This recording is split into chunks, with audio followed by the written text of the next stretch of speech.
Wishful thinking. Close the executive session. And reopen the public portion of the commission meeting of December 10th. I can get it right this time, 2019. We'll take roll call to start with. Commissioner Bell? Present. Commissioner Shepard? Here. Commissioner Briscoe is kind of here, apparently. Okay.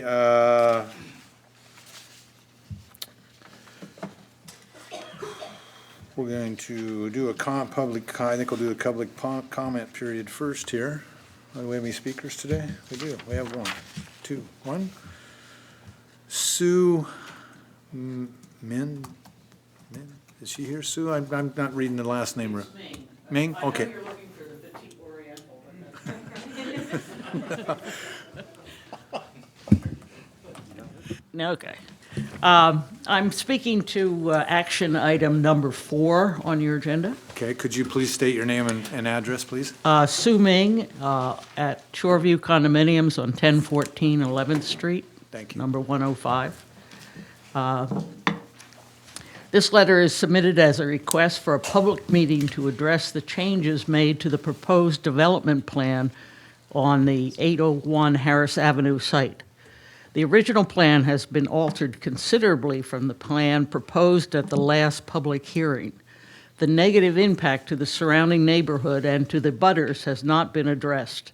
This and other questions regarding the legality of the revised plan are listed below.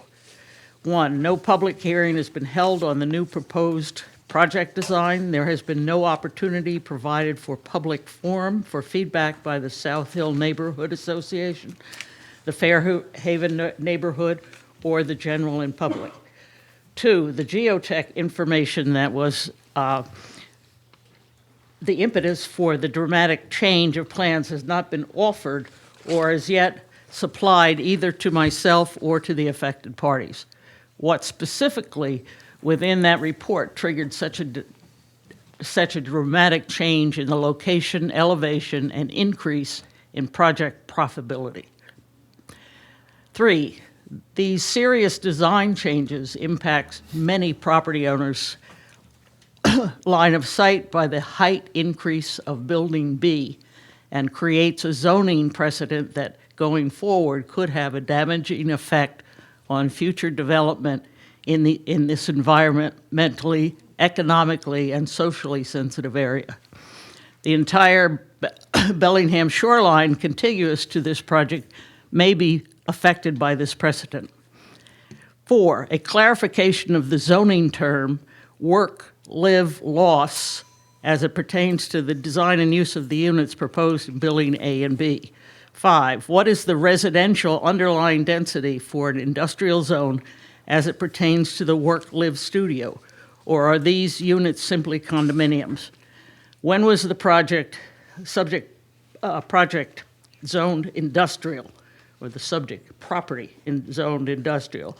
The South Hill Neighborhood Current Use Map 1029-2018 shows the property as Port of Bellingham Lane with no land with no industrial zoning designated. 7, has a revised environmental impact report been prepared for the new project changes? And if so, did it include endangered species? Number 8, are there presently any transferable development rights that applied to this project?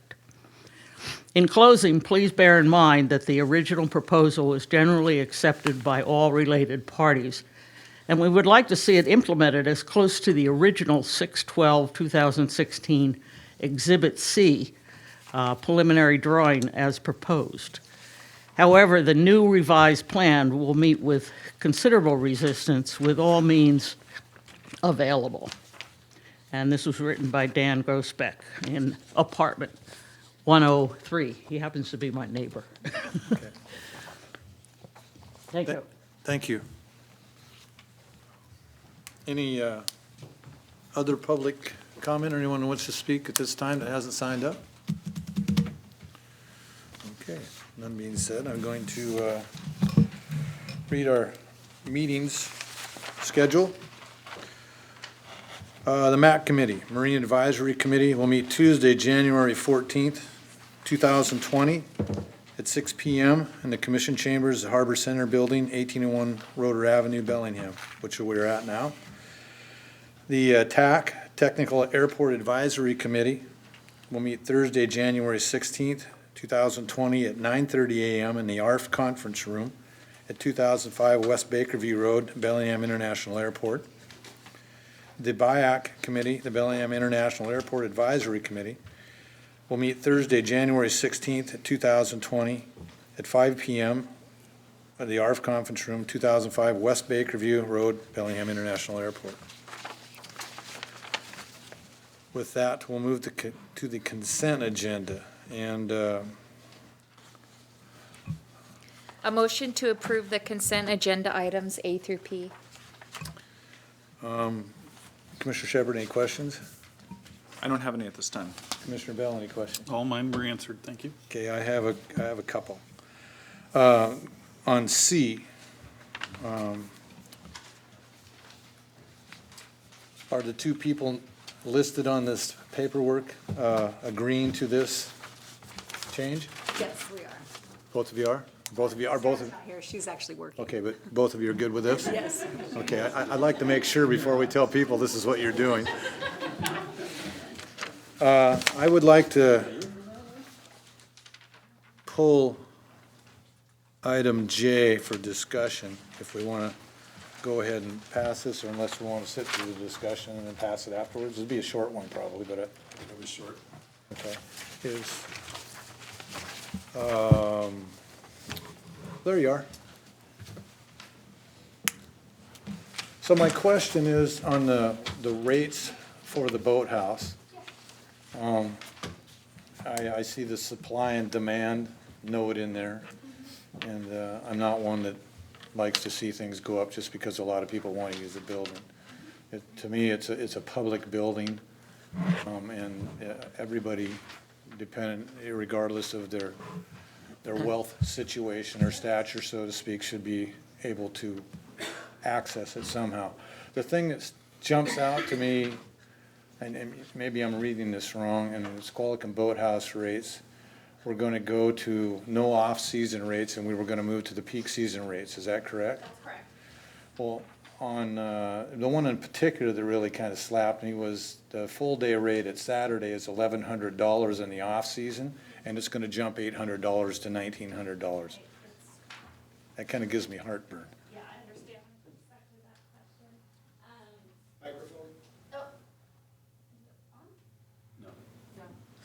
Do I need to turn it on? I think we got it now. Tiffany DeSimone, Community Outreach Supervisor. Thanks for the question. We anticipated that might cause a little bit of heartburn. That 1,900 rate for full days on Saturdays, we're filling those easily. It's my belief that those off-season rates have been in effect for quite some time, and they haven't exactly kept up with market rates. So. But then to me, there's the other side of the coin. We're filling everything because of the rates we have. People can access it in the off-peak season. I mean, $800 to somebody in the off-peak season. Is maybe substantial. The difference being able to have the event at that nice place or not having it. Mm-hmm. And, are we losing a lot of money, so to speak, with the rates we have in place now? Go ahead, Rob. So yeah, our meetings and events department certainly doesn't make money. It's subsidized with property tax dollars. When you look at this rate structure and you think, okay, if someone rents it for the last weekend of May, they pay $1,100, and if someone rents it for the first weekend in June, they pay $1,900, and that doesn't seem quite fair either. I think the off season at the boathouse is no longer. It's in such high demand. It's full season all year round, and that's why we want to go to that rate. Now, you might be able to argue the $1,900 is a little too much for a full day. When you look at a half day being what it is, or et cetera. But I think if you go to our competition, you go to the local hotels which have meeting space, it's going to be far more than that $2,000. You're going to be required to do $5,000 to $10,000 with a food and beverage minimum. So it's still a screaming deal, in our opinion. And I don't have any problem if we drive some people away, because I do think that we don't want to be competing with the private sector on some of these. So if we actually do have some that go to the private sector, I think that's a good thing. if we're filling it at that rate, I'm fine with it. Sorry. That's okay. Commissioner Briscoe, any other? Questions? The problem I have is this is publicly owned property, and we're driving public away that maybe not be able to afford that, and that's the heartburn it gives me, is my question remains, do we have to do this to make things work or not? I can see raising the rates a little bit, but when you jump $800 in one leap for a particular time, that to me doesn't set well. I can't agree with this. I just can't. So, but thank you for the explanation. So just for a little more information on that, roughly speaking, we lose about $80,000 a year on meetings and events. So this is by no means, if you add up all the weekends at that $800, you're not going to make up the 80. So we'll still lose. It's just we'll cut into that loss. It also doesn't change the shorter-term rental, hourly rental, which you can book less than 60 days in advance. This is for those longer-term, farther-out planning events. Thank you, Tiffany. Okay, so that was my only question, so I guess we need to reread and go to a vote. A motion to approve the consent agenda items A through P. Commissioner Shepard? Yes. Bill? Yes. Commissioner Briscoe is a no.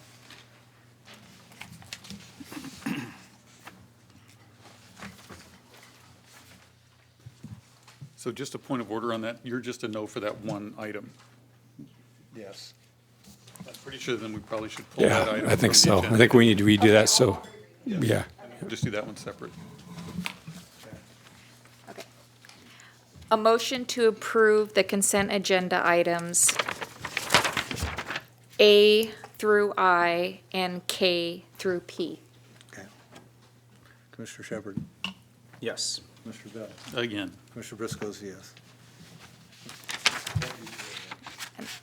A motion to approve the consent agenda item J.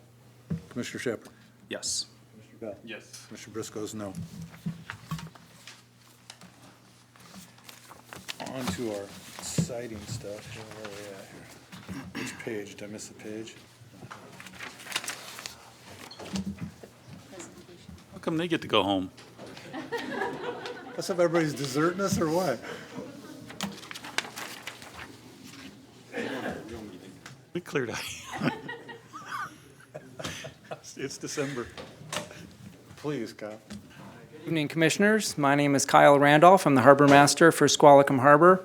As you'll recall, last year we did some policy review on the web locker policies at Squalicum and Blaine Harbors and made some changes. And at that time, Commission indicated that if a customer came to us requesting an exemption to a web locker policy, that the Commission would like to take those up on an individual basis so that you could make a vote on that exception.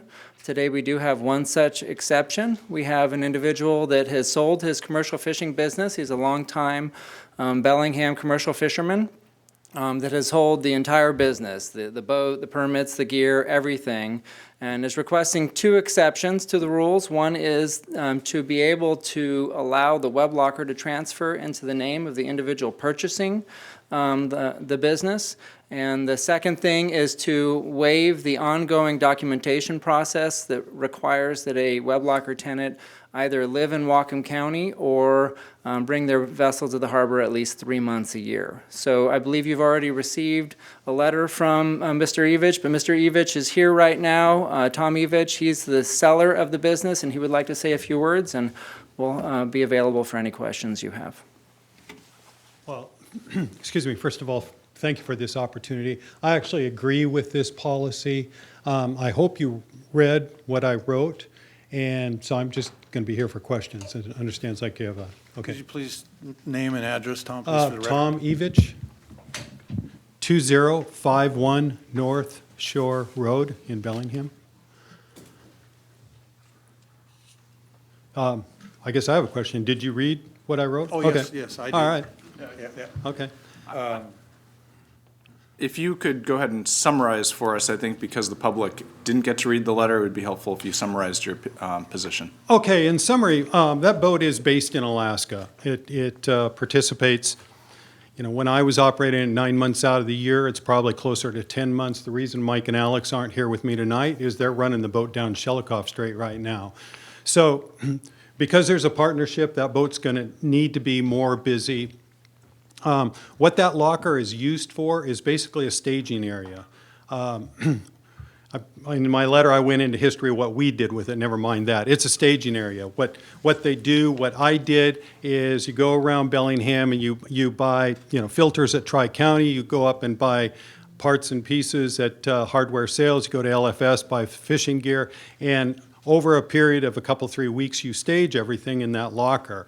That boat is dependent on coastal transportation out of Seattle. The boat's based in a real small fishing village, 800 people or so. It has nothing. It has a couple of stock rooms, cannery stock rooms. One of those processing plants is not going to be in business this year. So anyway, everything that boat really needs to operate either comes in by coastal transportation or by airplane. So that's what we use the locker for, is over time we stage everything, then make one trip to coastal. We usually do that 2 to 3 times a year. The second thing, that locker is an anchor in Bellingham, because all boats need to come to Washington at some point. And it's really convenient. You pull the cart up alongside the dock, strip the boat, put the cart inside the locker. It's safe, secure. We use the forklift, to unload some heavy stuff. I guess then in the letter, I kind of pointed out that Alex especially has connections to this community. I can rent him our basement if that's what you'd like. He buys a season's pass at Mount Baker every year. I'm not sure he has this year. His brother, who works for him, just bought a house on Conoyer Drive. He bought his truck at Wilson Motors. His grandparents live here. He has a real connection to the community. So his residence is in San Juan. I've kind of always asked him why he lives there. So I hope, did that sum it up? Okay. Questions? Commissioner Bell? What are you going to do in retirement? Well, I'm doing things like this. I have no problem with this whatsoever. Does staff have a recommendation on this? Certainly, the buyers of that vessel would meet the definition of active commercial fishermen and certainly would benefit Whatcom County. As far as whether or not jumping the wait list is appropriate, I certainly would have to leave that up to the commission to decide. That was a politically correct answer. I will recommend we approve. I think it's the right use and the right thing to do. I agree. I'll speak to it just a little bit because I'm involved in the industry. I know personally that what Tom has stated to be true. I've known Tom ever since I started fishing, and we've fished together a time or two. I know that Mike Rusk at Tri-County, what it says in the paperwork he's put forward to be true, because I've talked to Mike when he's been in Kodiak working on the Karen Evich, rebuilding an engine, doing some other things. I also like to point out the fact that, Mike, as stated in the letter, was in Alaska last time in Kodiak, where I believe it was Kodiak, wasn't it, Tom? That's correct. Working on the boat that he landed an engine sale for Tri-County Marine. So our boats that fish in Alaska and have to stay there year-round do most of their business, as he states, out of Bellingham, because you can get the parts here and you can ship them up there faster than you can have stuff brought in by other companies.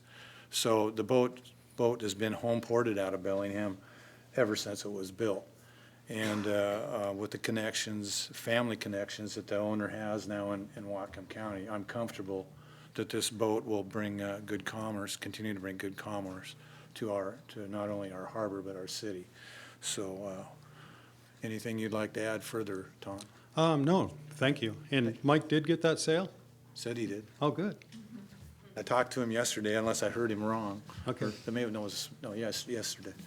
So if you would read the item, I guess we need to make it. Yeah, someone will need to make a motion, so I'll make the motion. A motion to approve the request by Mr. Tom Evich to be able to transfer his web locker to the buyers of his organization. Commissioner Bell? Yes. Commissioner Shepard? I'm fine with this as well, yes. Commissioner Briscoe's a yes. Passes 3-0. Thank you, Tom. Okay, thank you.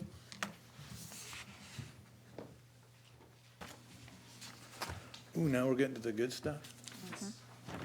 Carrie, if you please. Authorize the Port Commission to establish the dates, times, and location of regular Port Commission meetings for calendar year 2020.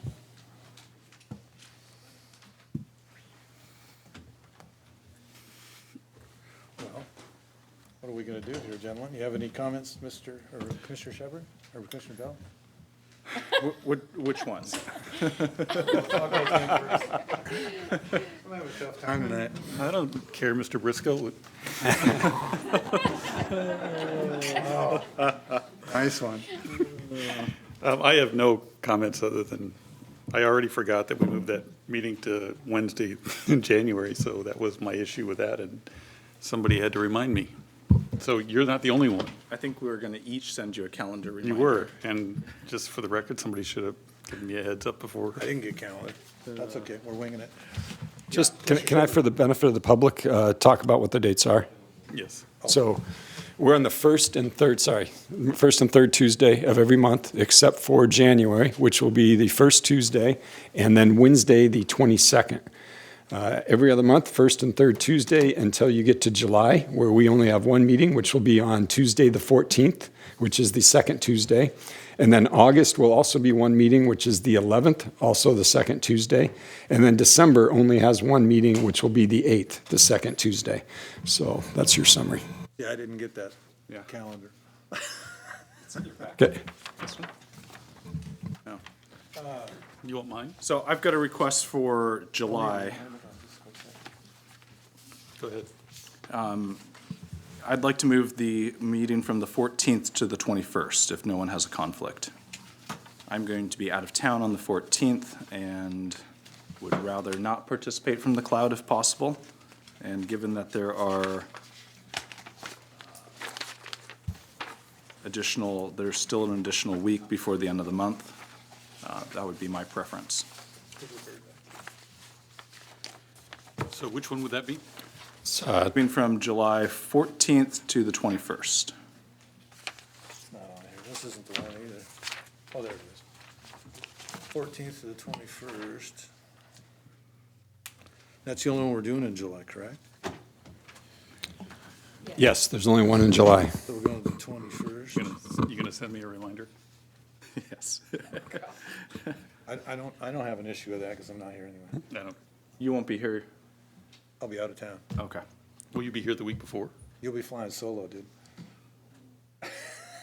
Well, if we move it, there'll be two commissioners here. So Yeah, I think well, that's that'd be even preferential. all the more reason to All the move more it. reason to move it, yeah. Yeah, okay. I said you'd be flying solo. Okay. Ken Solo at the wheel. Will you be here for the June, or will you be gone? I won't be here for the second one in June. I will be, most likely be here for the first one. Okay. All right. And then in August, I won't be here either. Does it help if we move it back a week? Excuse me? Does it help if we move it to the 18th? No, I won't be home till September. Okay, I should be home for the first one in September. okay. So we're moving January to the 22nd, correct? Correct. And we're moving July to the 21st, correct? Correct. Correct. And we're not doing anything else with anything else. Now, the calendar is that you're going to be approving, as I'm hearing the discussion, will be as is printed with the exception of July moving from the 14th to the 21st. Correct. What about our, just looking here at September, we've got almost 3 weeks between the meeting there. Should we move the 15th one to the 22nd and close that gap a bit on the October? No. Well, you've got 3 weeks between meetings in a lot of the summer. That's pretty typical. So you have 3 weeks between the 15th and October 6th. You also have 3 weeks between August 11th and September 1st. And you have 4 weeks between July 14th. No, you have 3 weeks now between July 21st and August 11th. And you'll have 4 weeks between the last meeting in June and the first meeting. Pretty busy that time of year. Yeah, I think it's best, since we've already made a couple of changes, to keep it consistent as possible. All right. We've got people who show up on a regular basis, so. Staff? We're here no matter. Me. Okay. So if you want to read those changes, please, Carrie, and we'll It's just we can one change. vote on it. A motion to approve the 2020 calendar as discussed. So with what's printed in front of you with the one change of July 14th to the 21st. Great, thank you. Commissioner Shepard? Yes. Commissioner Bell? Yes. Commissioner Briscoe, yes, passes 3-0.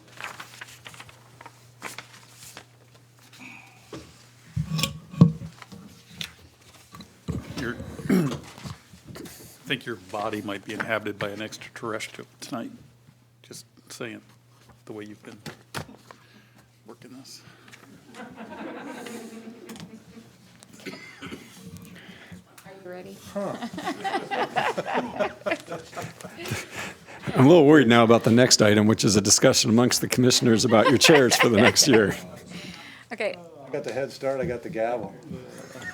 A motion to select commission officers to serve as president, vice president, and secretary for the Bellingham Port of Commissioners for the 2020 calendar year. So, anybody like to start a discussion? I'd like to move that we rotate seats at this, and I would like to nominate Commissioner Shepard to be the chair. Can we do these one at a time, or do we? President. And then Be president, President. not Mr. Chair, it's Mr. President. It was an alien that took over one of us. Commissioner Bell would move to secretary, and Commissioner Briscoe would be the vice president of the commission. I would like to make that a motion. I agree. I have some I'll second comments that. before I agree, so that'd be, through the year, I've had some discussions about some of the things that have gone on. One thing I would like to point out that I would expect from my commission president is that he's in very close contact with the director of the port as he runs the port, so not necessarily, we can't contact each other, but I would please request that all your activities Director Fix is aware of.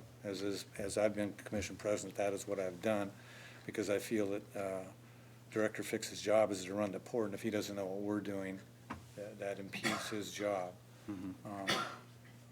So that's one thing I would ask. Great. If you can agree to that, I would like that. Yeah.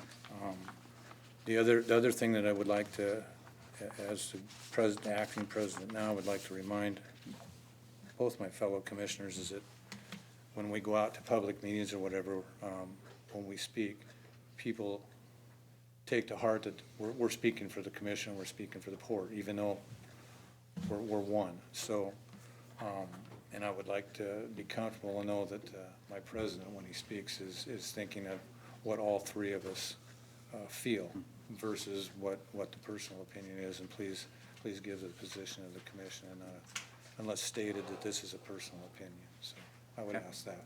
Okay. And with that being said, I would agree to what we've talked about. So Commissioner Shepard will be acting president.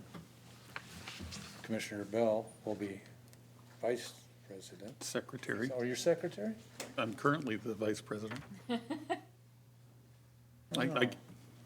So I get to be. You get to sit right here. I get to sit right there again? I get to sit next to him again? And I don't have to sign hardly anything, right? That's right. I like that. That's a good deal. So, that's settled. We'll move on. We'll need a motion to that effect, so the motion should be that, Made the motion. oh, sorry. You did, yeah, you made a motion. Yeah. We all three eyed it. Yep, we already eyed it. You definitely weren't eyeing it. Look for the spaceship. The alien's going downstream now, right? Okay, so if you turn your paper over, back. Approval of motion to appoint the following Port of Bellingham commissioners to serve as representatives and trustees or board members for the following organizations or committees during 2020.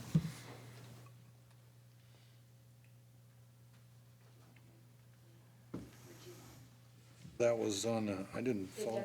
So we got COG right now is Commissioner Briscoe as the primary. That's why I missed it. Commissioner Shepard is the alternate. WPPA is Commissioner Shepard with Commissioner Bell as the alternate. EDI is Commissioner Bell with Commissioner Briscoe as the alternate. And Western Crossing is Commissioner Bell with Commissioner Shepard as the alternate. And the only thing that I would like to lobby for on this one is that I really do think the EDI program is in my wheelhouse, and I still do want to finish some work on Western Crossing because we initiated those meetings, and I think there's still some cleanup items to go with those. So if there's no heartburn in that, I don't have really any claim on the rest of them, but I think those two, unless you wanted to be on the EDI board. I've done the EDI board once, and you've done it once. I'm fine with everything we've got If here. you I want don't to care. rotate in on that, Bobby, I think it's your option. Yeah, it really doesn't matter to me. I think everything's been going pretty well. Everybody's kind of comfortable where they're at. I think the continuity in that will be better than us jumping around just because it's a new year. Yeah, I just have a couple of issues with what the EDI board has been doing a little bit lately. The funds have been not nearly as tight as I would like to see them. So I've got a couple of, You got something you wish to change on here? Nope, I'm fine with it. Just, You good with it? You good with it? keep it as it sits. So, Probably motion and vote that. any questions on anything? We're all questioned out? Okay, you need to read that again and we'll vote on it, right? so I'll make a motion to keep all the boards and representatives and trustees that are listed from 2019 and bring it over to 2020. Commissioner Shepard? Aye. Commissioner Bell? Yes. Mr. Prisco, yes. Carries 3-0.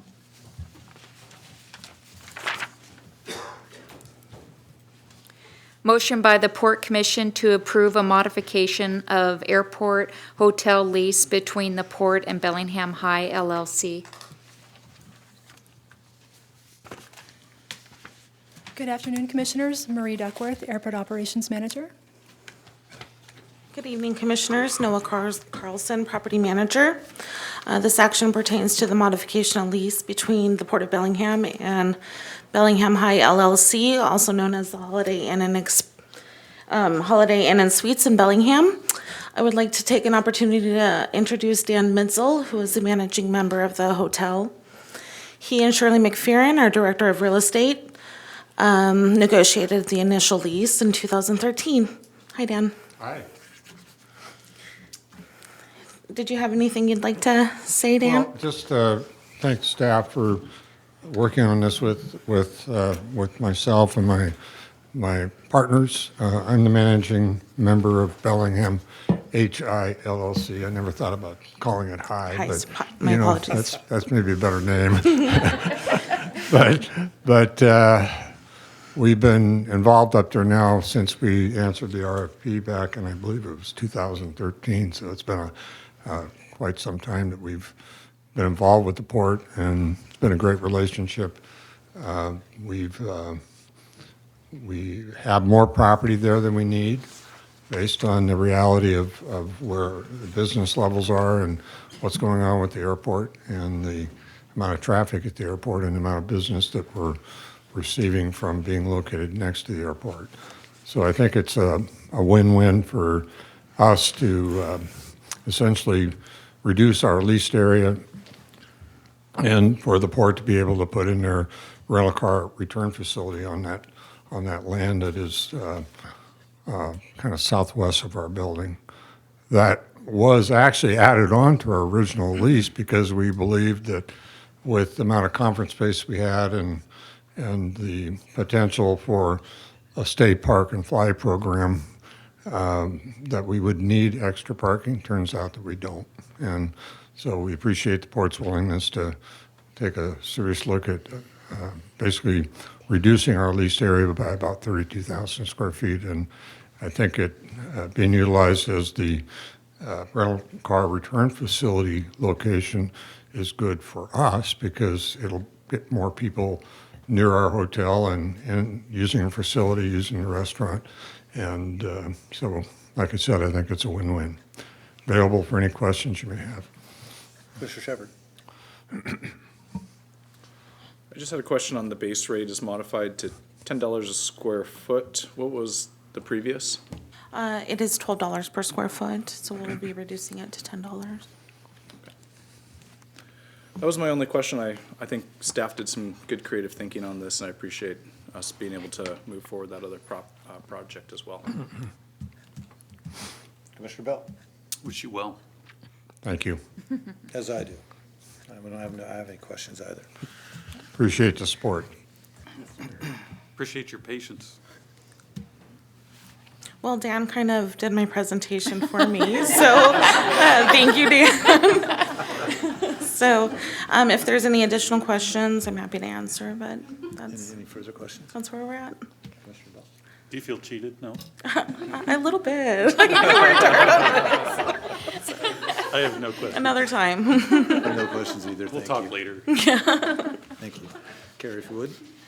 Motion by the Port Commission to approve a modification of airport hotel lease between the Port and Bellingham High LLC. Commissioner Shepherd? Yes. Yes. Just giggling over there. Well, because we, Commissioner Briscoe's yes, carries 3-0. it's like we're in high school, Bellingham High. Thank you, Commissioners. Thanks, Noel.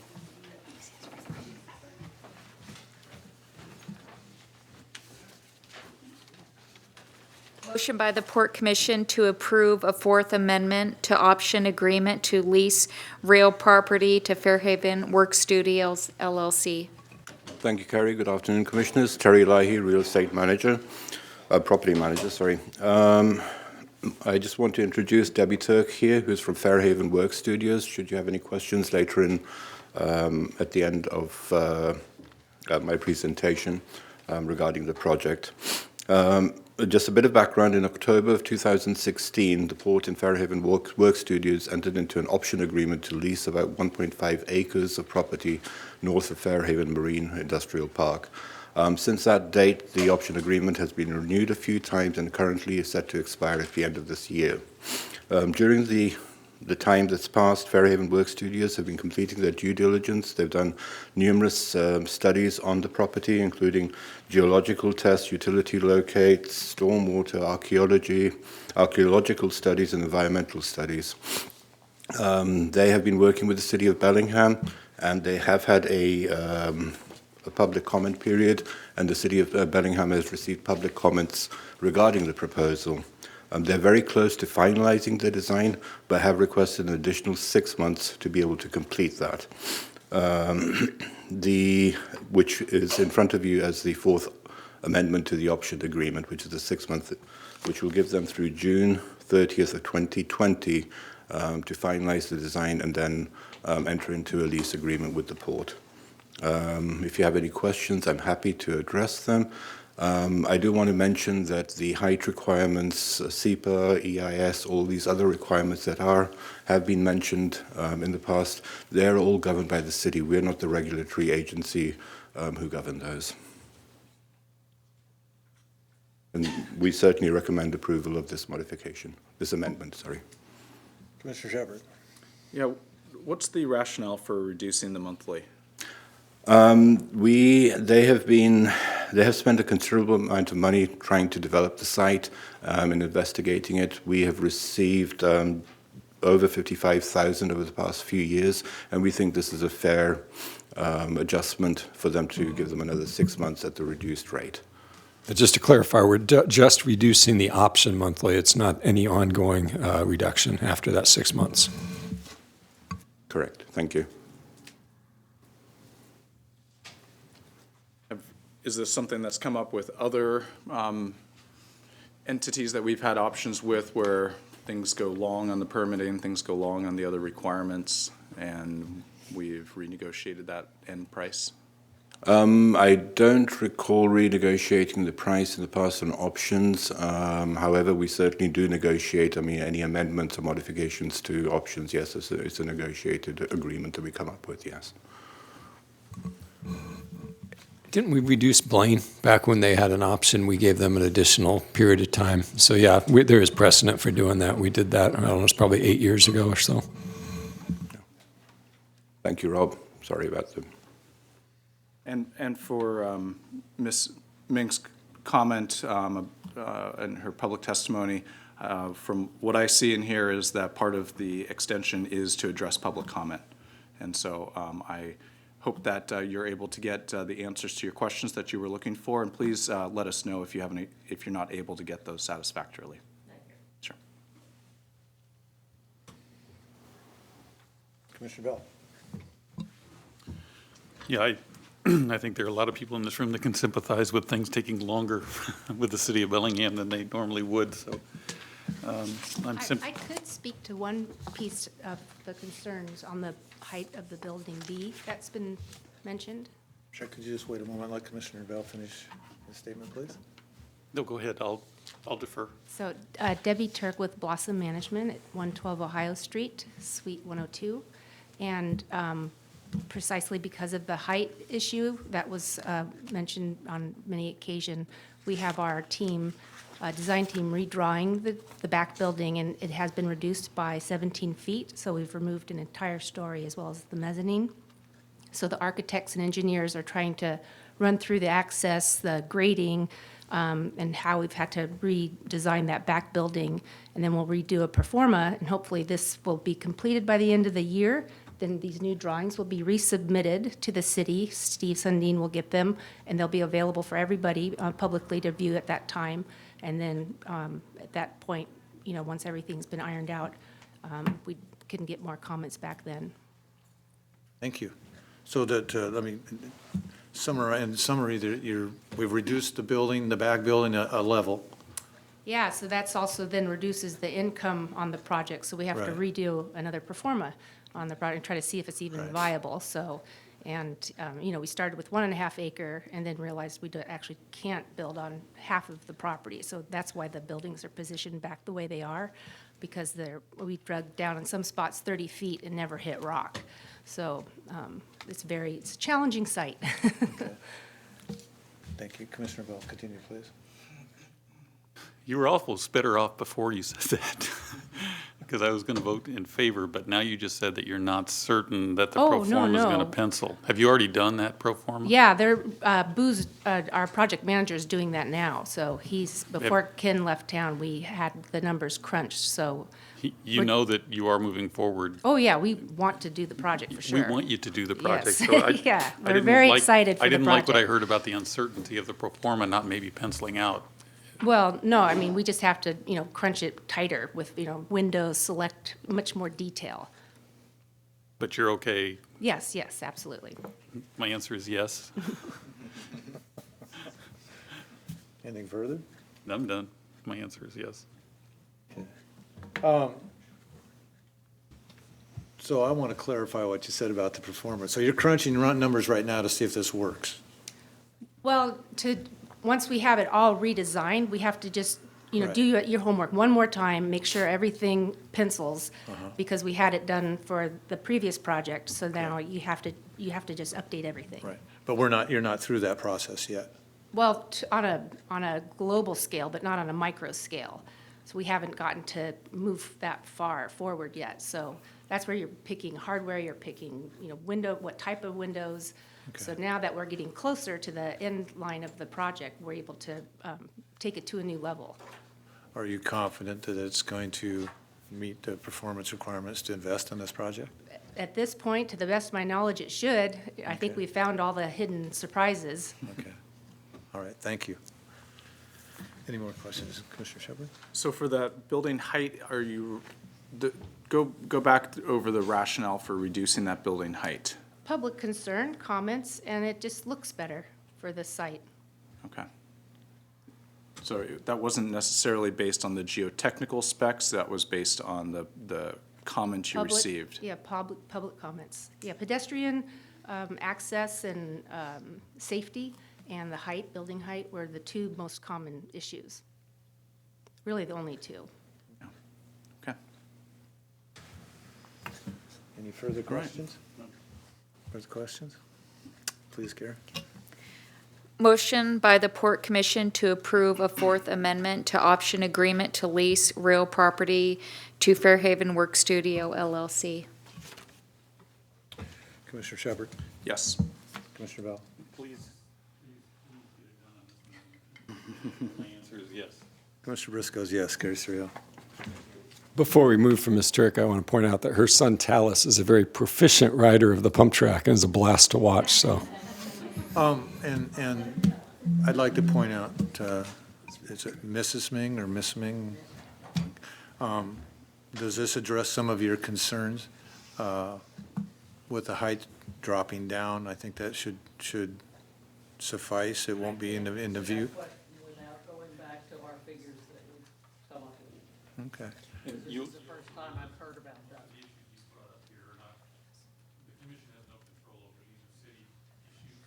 Right. 90% of what was in that letter was something we have no jurisdiction over. So as much as we would like, also we can't, because it is all city zoning. Did you understand that?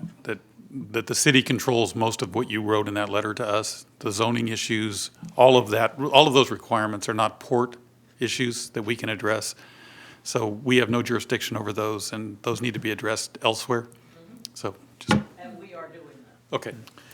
But please understand, it is on the property, it is our property, and we do have some control over what goes on there. Maybe not everything we'd like to have, but certainly if there's public outcry that something is going awry and gone, we will look at it and address it as best we can. And thank you for coming and presenting that. Carrie, if you would, please. Mention what? We need to vote on this one, though. No, not, we already did. vote. We did. Okay. But, you can mention we're pulling 5 if you like. We're going to pull action item number 5. It's not pertinent at this time. How's that?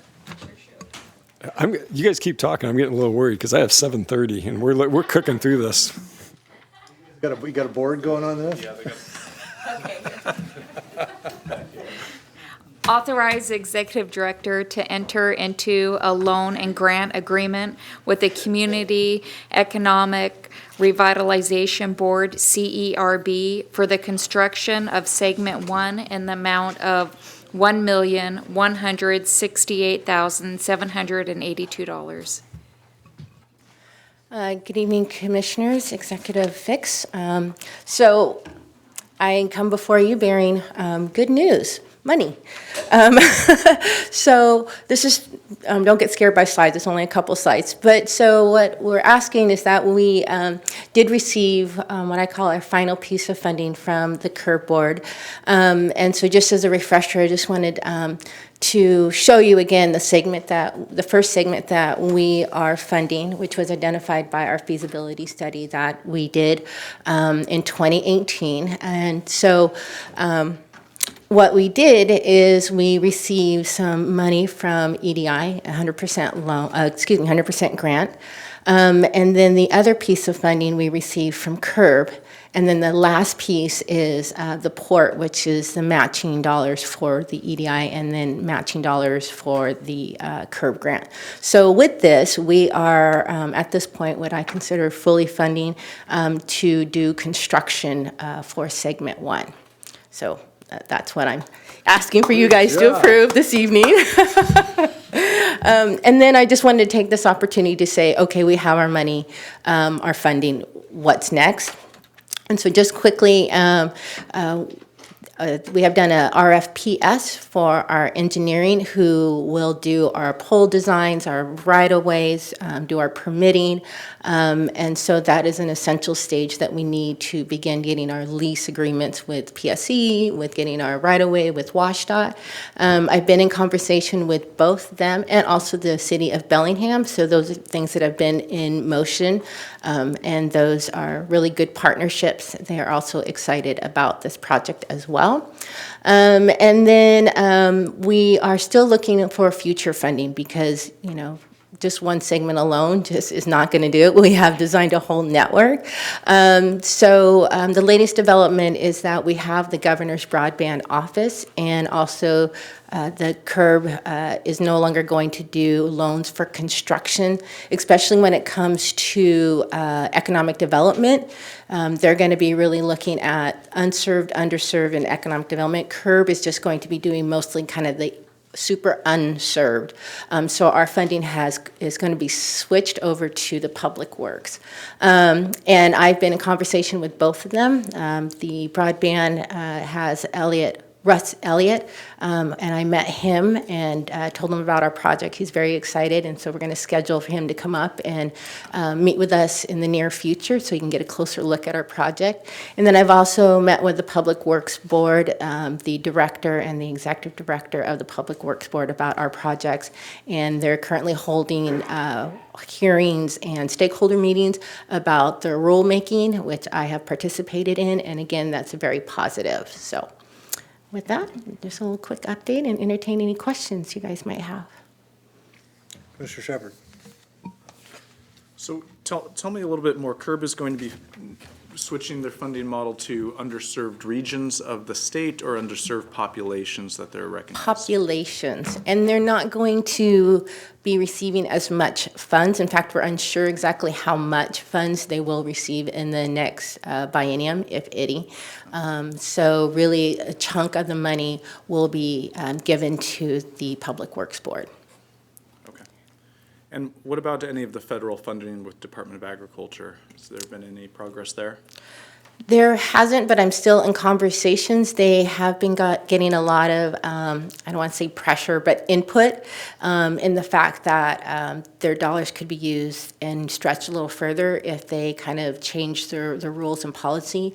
I know that I've spoken a couple times to Senator Del Bene about it, and so this is something that she's really strong about. So it's great to have a good partner that's at that federal level that will help us with that conversation. And I know that there are other ports that are banding together to kind of have that conversation as well to see if we can kind of access those funds. Okay. Do you anticipate going back to the EDI board for phases 2 and 3?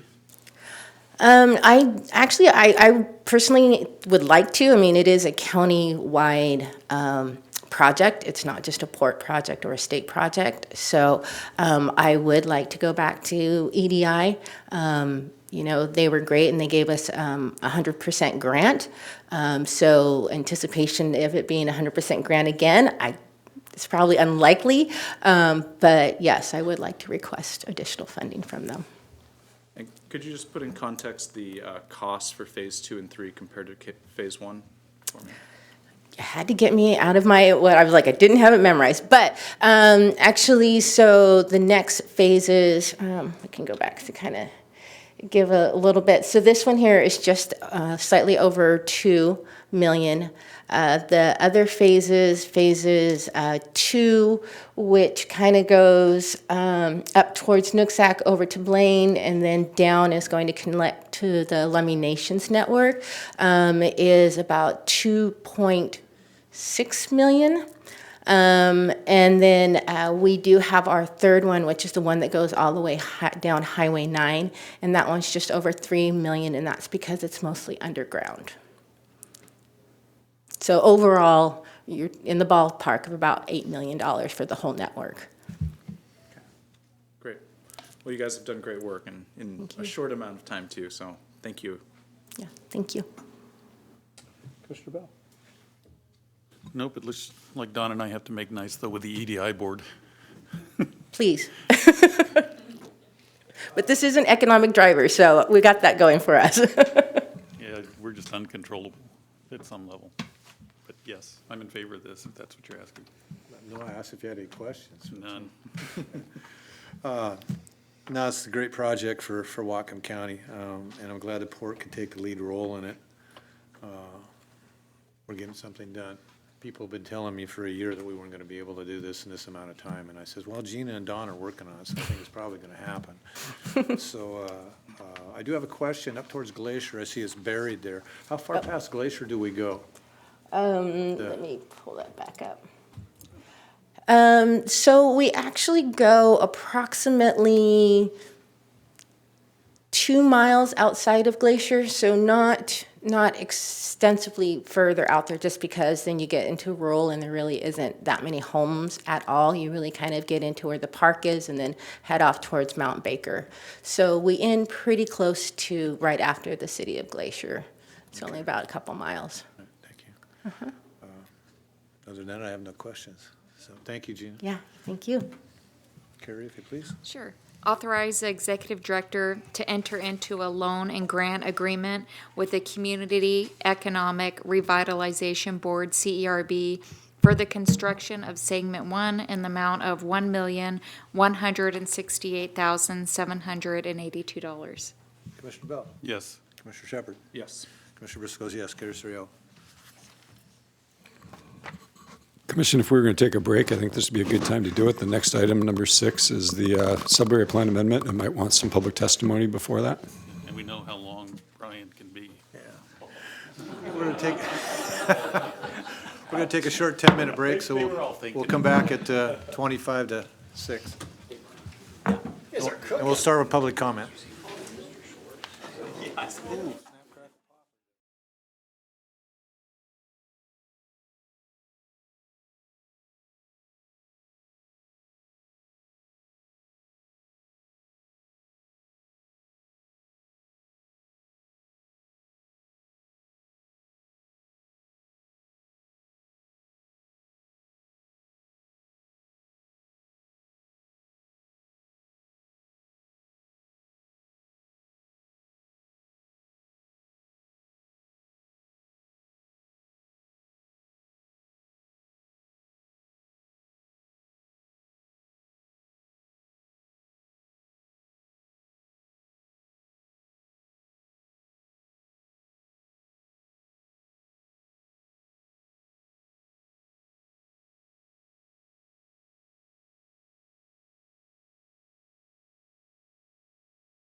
Is anyone in the audience who wants to speak, have any public comments? Let's assign him to a new committee. Go get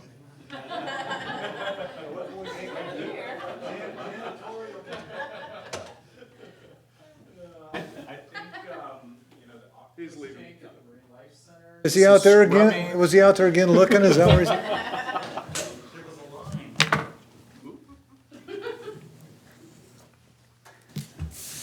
He can hear us, so go ahead, Carrie, if you please. Motion to approve Resolution Number 1391 of the Board of Commissioners of the Port of Bellingham approving the 2019 Waterfront District Master Plan documents and amending the port's comprehensive scheme of harbor improvements. Thank you, Carrie. Good afternoon, Commissioners. Brian Gowan, Director of Environmental and Planning Services. And apparently my presentations are so long, I just say everything you need to know is in your package. Do you have any questions? Yeah. Yeah. Well, yes, I'm comments on that? Yeah. My bet is on 5:45. Okay, with that being said, I apologize. Yeah, I'm happy to bring forward this action. As the Commission knows, there's a lot of work over the past 2+ years that the Port, City, and Harcourt teams have been working on the package of documents for the sub-area plan amendment in the Waterfront District. So it's been a lot of work, and we're finally coming forward to a point where I think we have a package that we can bring forward for formal action. I really only have a couple slides, honestly, because I think over the past few years, we've tried really hard to keep the Commission informed, brought forward a lot of detailed information and updates. Last Commission meeting at the public hearing on the comp scheme for harbor improvements, that we went through the documents in a lot of detail. So I just have a couple highlights, and then I'd be happy to entertain any questions. So where we Look are. at how much he fitted into this. Yeah. Is that what he's got in there? Exactly. So again, you've seen this slide a number of times. This is the process that we've gone through over the past 18 months with the city's team ever since we submitted our sub-area plan amendment application. That gold star has moved far from the left to the right, and we're at this final stage tonight, pending the Commission's approval of the documents tonight and the City Council's final approval of the documents at their next meeting, Monday, December 16th.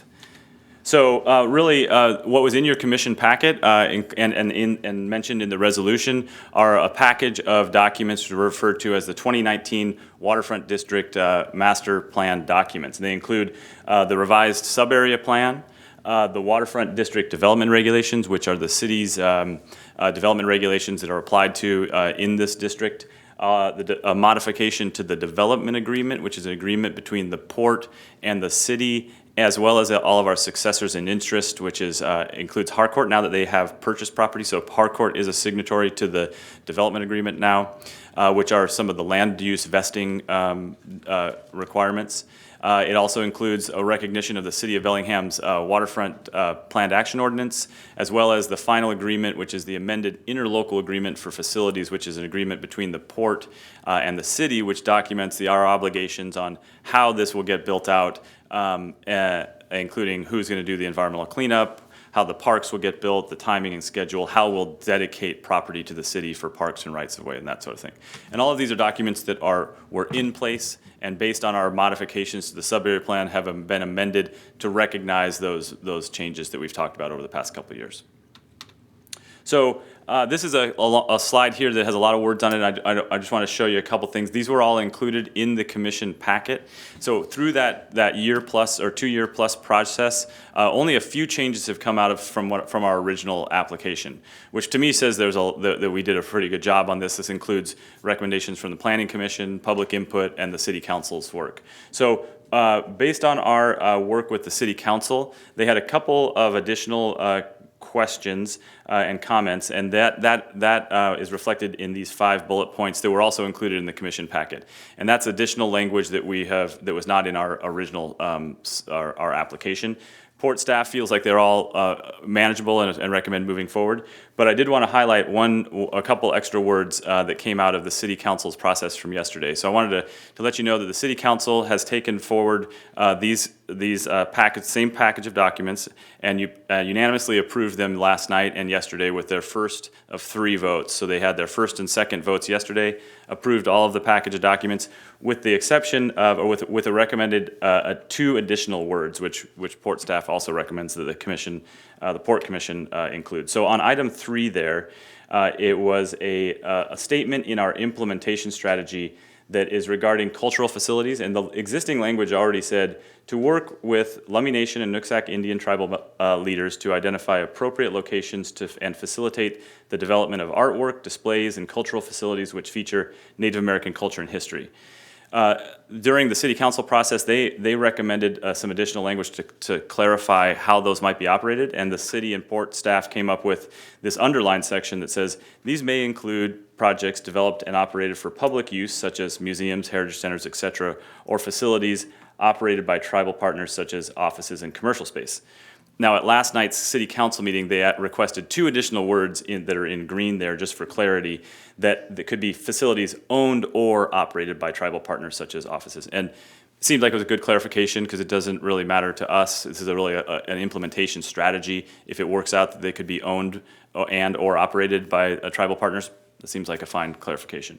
The rest of these are already included in the package of documents, and that's the one clarification I wanted to provide. So with that, I'd be happy to answer any questions you might have. Mr. Shepherd.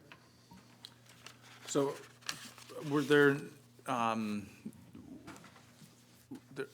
of the proposals for any increases in environmental sustainability standards for any of the building requirements, those never made it to the final reading that we had yesterday? That's correct, yeah. So those were all withdrawn from the city council.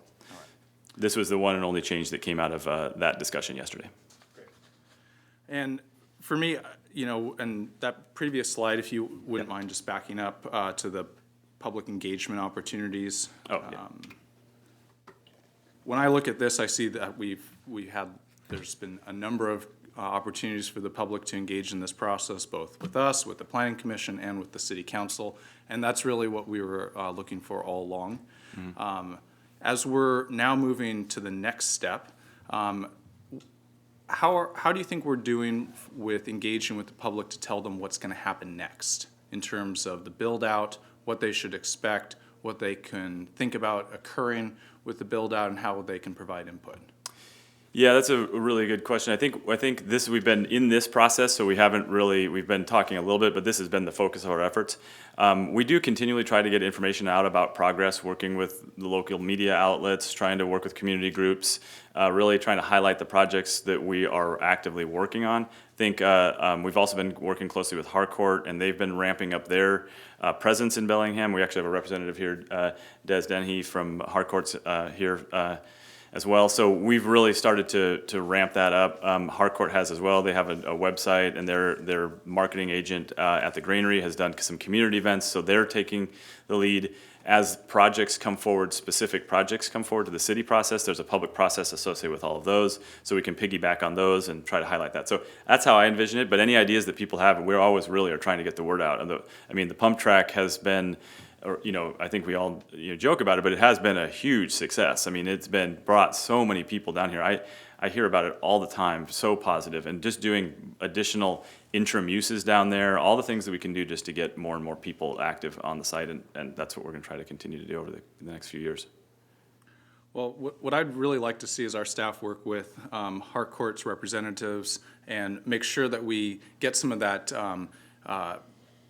knowledge sharing with the public about what's coming next, so they're able to see some of the short and long-term plans that we have and our development partners have, because I think now we're really at that time. There's developing, as you mentioned, more of a critical mass of people who are seeing the property, and it's starting to become more reality, like, oh, I can see where something could go. A building could go here, a building could go there. Right. And I think they're, from my indications with Harcourt and my tour, that their presence here locally is ramping up, and their development timeline and plans for investment are also ramping up. So I think now's the time to make sure we're engaging the public and inviting them into the process too. Great. That's it for now. Mr. Bell. I'm glad and I'm ready. Let's go. Yeah, no, this is a good deal, and welcome to Bellingham, Des. We glad to see you here. If you got something you'd like to say, please Would you do me a favor, free to just step come up and introduce yourself? Hi, my name is Des Dennehy, and I will be moving to Bellingham in January to represent Harcourt on this waterfront project. Exactly as Brian said, Harcourt are very anxious now to start ramping up and move forward. More than delighted to work with the Commission on getting the word out of what we're trying to do and what will be done down in the waterfront project over the coming year and so. I don't want to give my address because no one will know where I live anyway. Okay, thank you very much, and thank you for the warm welcome. Thank you. Thank you for coming. Thank you. Appreciate it.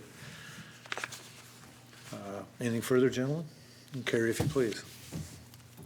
Motion to approve resolution number 1391 of the Board of Commissioners of the Port of Bellingham, approving the 2019 Waterfront District Master Plan documents and amending the port's comprehensive scheme of harbor improvements. Commissioner Bell. A hearty yes. Commissioner Shepherd. Yes. Yes. About as long as it took, right? Wow. Now I did it. I hope that's not a sign. Oh, that's your phone. Yeah, it's everybody's phone.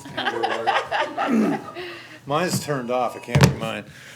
My yes is my vote. Wow. Carries 3-0. We announce all of our. Someone in the audience, we go all out for them.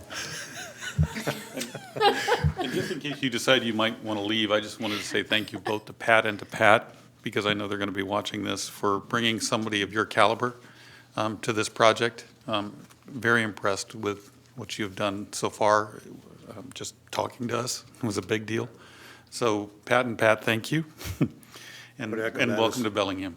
I would echo that as well. And thank you to the port staff for all the sweat and grinding and arguing I know had to go into this deal. Thank you. Carrie, if you please. Sure. Motion authorizing the executive director to execute amendment number 4 to the master development agreement with Harcourt Bellingham LLC, adding section 8.4 regarding the Bay Street connector, pending approval and adoption of 2019 waterfront district documents by the city of Bellingham. Thank you, Carrie. This is an action item that, in a single slide here, that adds on to the discussion that we just had. Because of the interlocal agreement with the city of Bellingham that I mentioned has obligations on construction of infrastructure, parks, that sort of thing. This was one of the more complicating factors in that discussion. What I think most people, one of the most positive things I heard about the Sudbury plan from everybody, and I personally think it's one of the coolest elements, is that Bay Street connector that is the connection to downtown. It serves multiple purposes. It's a vehicle access point. It's a pedestrian access point with envisioned as these large harbor steps and grand entrance to the site. It also has a large public plaza, parking garage, and will likely serve as the foundations and parking structure for the adjacent built parcels that will be owned and operated by Harcourt or any developer that is on those parcels. So as we were working through the city's obligations on what that would look like, because that is going to be likely has to be a joint project because it serves all those multiple purposes, that would not be a cost that the city would bear wholeheartedly, and we agreed with that.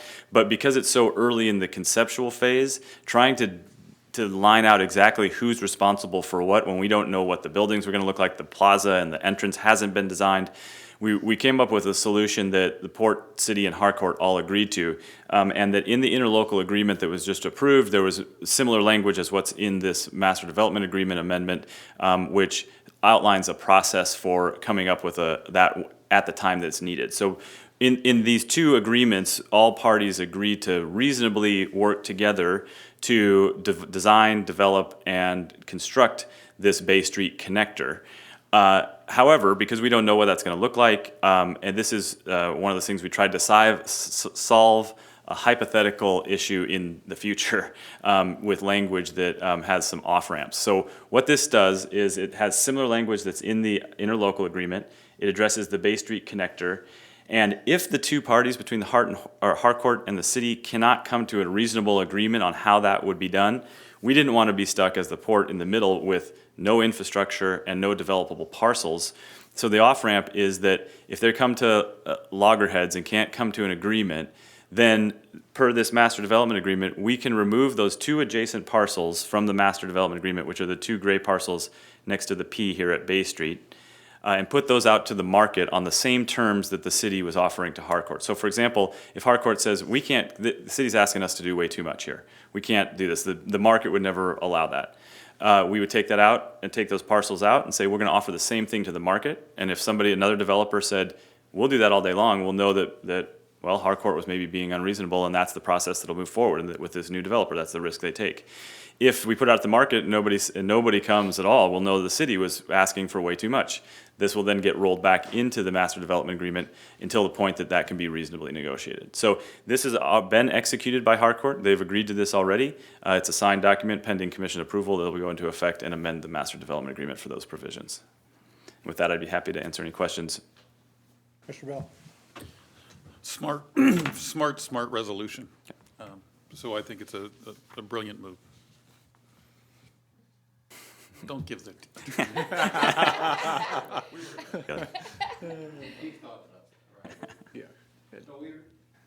We really want to align interest so we go back and test against the market when people are negotiating. So both the city and Harcourt, we say, look, if you don't reach agreement, we're going to test the market, and that the market will tell us who's being reasonable or unreasonable here. We don't have to judge it. And then we have dispute resolution in the interlocal agreements, so we can also then take that approach. No, I think it's a brilliant move. Good. Mr. Shepherd? I don't have any questions. I think it just shows our staff looking short-term and long-term at the same time, so thank you. Good job, Brian, thank you. Carrie, if you please. Motion authorizing the executive director to execute amendment number 4 to the master development agreement with Harcourt Bellingham LLC, adding section 8.4 regarding the Bay Street connector, pending approval and adoption of 2019 waterfront district documents by the city of Bellingham. Commissioner Shepherd? Yes. Commissioner Bell? Yes. Yes, carries 3-0. Thank you, commissioners. Thank you, Brian. Carrie, if you please. Approving Resolution 1354-D to adopt the Harbor Rules, Regulations, and Rates Handbook. Good afternoon, Commissioners. I want to make sure that we meet Executive Director Fix's estimate of 7:30, so I'm going to take about an hour here. I've got the gavel. It's not over till I say it's over. I'm going to show my solidarity with you. Just by. There we go. So Alan Birdsall, manager of marinas, and this hopefully should be fairly quick. This is a continuation and approval of a discussion that we had at the last meeting. It's kind of two parts. Part A is approving the miscellaneous rates and fees that we discussed last time and associated narrative changes to the harbor rules and regulations. The two changes from what we proposed at the last meeting on the rates, keep the boat launch to $9, or have the increase only up to $9 versus what the staff proposed, and then have the increase for the annual waiting list renewal at $35. And then we also included that these rates and fees would be reviewed at least once every 5 years. So that's part A, and we would, and then part B is the second part is annually we bring the harbor rules and regulations to the commission for reapproval. Sometimes they have significant changes, sometimes minor changes. At this time, there's a couple of housekeeping changes. One identifies primarily that no modifications to the dock or floating infrastructure by the customers, and that's for safety, security, and integrity of the floating infrastructure. We can work with the customers if they have to make any adjustments or modifications. That would be done by our crew. I would like to ask for an amendment to the motion to include at the very tail end effective February 1st, 2020. For all this to be in effect, give staff enough time to inform the customers and make any changes to equipment envelopes for any of these rate changes. With that, I'd like to recognize I got both the harbor masters here, and would like to express a great appreciation and thanks to Pam Taft, the special projects manager. She kept us all in line. She bird dogged this. She did a lot of the heavy lifting, and then led the presentations at 3 Marine Advisory Committee meetings on this. So really appreciate all your effort on this, Pam. So She's still with- standing. Yes, yes. So with that, I'll take any questions that you have, and staff recommends approval. Commissioner Shepard? I don't have any others. I think you answered our questions at the last meeting, and thanks for addressing those. Nope, I think we beat this to death. I got one thing we missed. Section 5.1, the mortgage waiting list. I have a question. I don't know why I missed this. It says an applicant may refuse a mortgage offer up to 2 times without changing the position on that list. If the applicant refuses a mortgage offer a 3rd time, the applicant will be removed from the waiting list and will not have further rights to mortgage under that application. How come we're going to 3 times? I would think we would shorten it to 2. You ask them once, you ask them a second. Now, they can't make their mind up about the 2nd time. We don't have time to keep people waiting while somebody's trying to make their time. A lot of that has to do with the length and the size of the waiting list, and that some folks are getting on the waiting list prior to getting a boat. They know they need a boat, but they're not gonna buy and purchase one until they get offered. When they get offered, it may come unexpected, and so working with staff, 2, it just didn't quite seem enough. At 3, we thought was acceptable and something we could deal with, and the Marine Advisory Committee agreed with that. Well, I guess if we're gonna have a 3rd, wouldn't we have a sunset on the time length in between the 1st, 2nd, and 3rd time we ask? Because that's not in here. We would get that information from the customer at that time and then note it on their waiting list and try to accommodate it as best as possible. Okay, because I know I'd be frustrated if I'm behind somebody that can't make their mind up, and I own a boat that I paid for and bought, would like to bring it here. Oh, yeah, they once offered, they have to let us know within, a reasonable period of time, 3-5 days, I believe, something along that lines. So, yeah, it is not an open-ended, we'll know pretty quickly and move right down to the next one. Okay. This is really to accommodate those people who want to get in the harbor and not gonna buy a boat until they know they have a berth. Okay, thank you. Any further questions? No? Carrie, if you would, please. So, Alan, when I reread the motion, you want me to put the effective date of February 1st, 2020? Yes, please. Approving Resolution 1354D to adopt the Harbor's Rules, Regulations, and Rates Handbook effective February 1st, 2020. Commissioner Shepard? Yes. Yes. Mr. Briscoe's yes, carries 3-0. Thank you, Commissioners. I presume both you gentlemen are good with it? Too late now. And they must be good with it.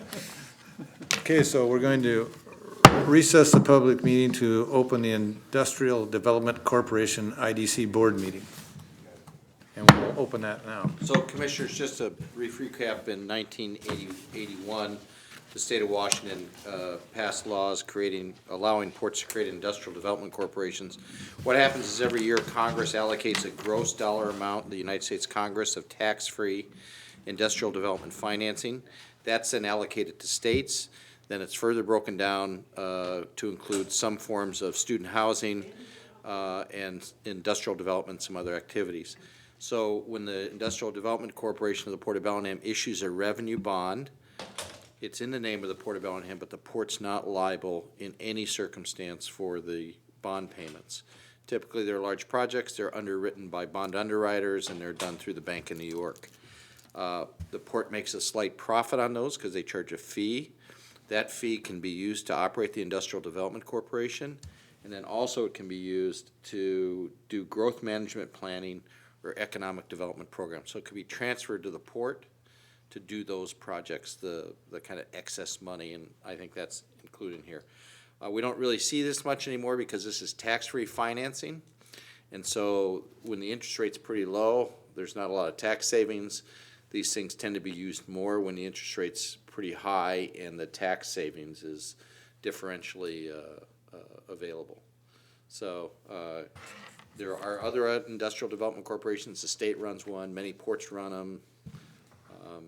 That's about it. So you're meeting as the Industrial Development Corporation once a year. Thank you, Frank. Commissioners, typically how we do this is the officers of the IDC mirror the officers of the port with the addition of one individual, and that's because you need a treasurer on the IDC. So we add the port auditor, which is Tamara Sobczak, as the treasurer of the IDC. Mr. Bell, any questions on that? Mr. Shepherd, any questions on that? So, Terry, you need to read that one again? So I can read that one. Selection of the officers. It's recommended the officers from the Industrial Development Corporation, President, Commissioner Shepherd, Vice President, Commissioner Briscoe, Secretary, Commissioner Bell, and Treasurer Tamara Sobczak. Any questions, gentlemen? No questions. Commissioner Bell? Yes. Yes. Shepherd, yes. Mr. Briscoe, yes. Carries 3-0. We will now close the IDC meeting and reconvene the public meeting. Oh, wait, What- we've got two more. What? Yeah, we got 3 items. Oh, I'm sorry. We're opening the Industrial Development Corporation IDC Board meeting back up.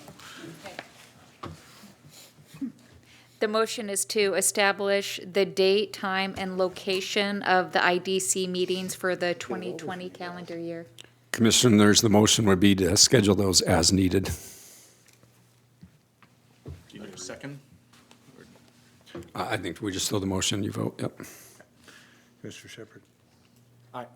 Mr. Bell? Yes. Mr. Briscoe's aye. So the third item is approval of the minutes, December 11th. So a motion to approve the minutes from December 11th of 2018 for the IDC board meeting. Second.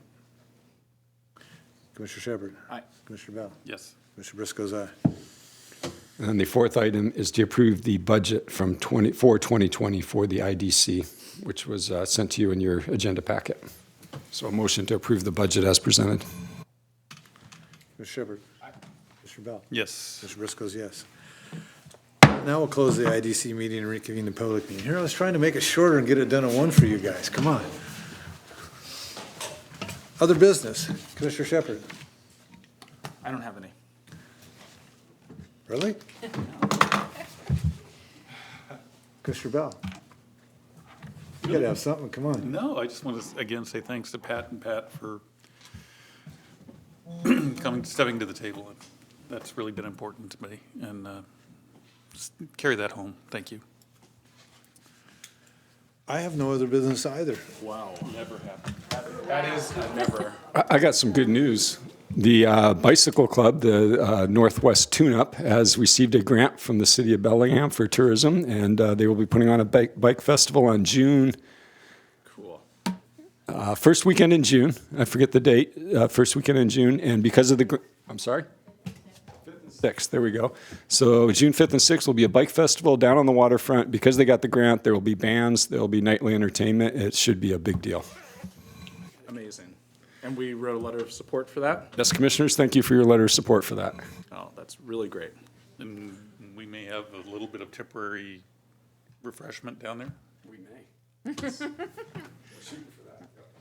Actually, coming to you in January will be some awards of some contracts to do plumbing, electrical, that kind of stuff, basic infrastructure, so we can get some bathrooms down there, temporary bathrooms. You got in this bet thing? 7:30. I got to talk here for an hour and 25 minutes. How much money did they get? I believe it was 70 grand, but I'm not sure the exact award. I think the grant was for 70.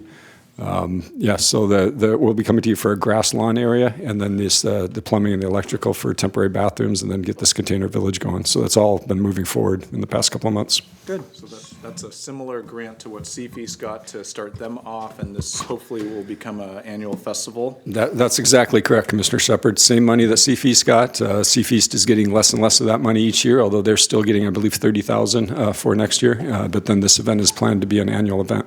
They're currently looking for corporate sponsors, so if you know people that want to get in and sponsor this on the ground floor, that would be great. Have them reach out to me. I've already got Northwest Recycling. So as your acting commissioner president, I would like to say a few things before I end the meeting, since how this will be the last meeting that I preside here this year. It's been an honor and a pleasure to be the president. I'd like to thank staff for the job they do for the people of Whatcom County. You do a very good job, and sometimes under a lot of pressure for meet deadlines and walk out on the edge trying to get things done that people don't think we can get done. So thank you very much for the job you do. I appreciate it. It helps us up here, and I hope we can help you do a better job. So that being said, meeting adjourned. All set.